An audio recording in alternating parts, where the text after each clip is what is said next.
ఈ market analysis అంతా చేశాక ఇంకా మనకి మళ్ళీ రైస్ బౌల్ సెట్ అవుదని చెప్పి టిఫిన్ స్టార్ట్ చేసాం. Okay. Tiffins went well. Like ఒక ఫస్ట్ 2-3 వీక్స్ మంచి రెస్పాన్స్ వచ్చింది. మా చట్నీస్ కూడా చాలా బాగుండే.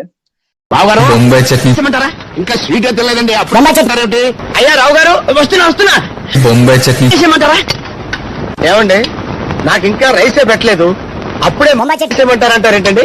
ఓ సారీ. ఇప్పుడు వద్దు బావగారు. బొంబాయి చట్నీ కాదు రావు గారు. బొంబాయి చట్నీ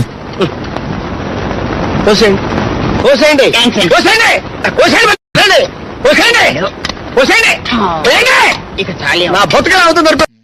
దోశ కూడా మంచి క్వాలిటీ, లైక్ సోనా మసూరితో చేసేవాళ్ళం దోశ రిచ్ గా.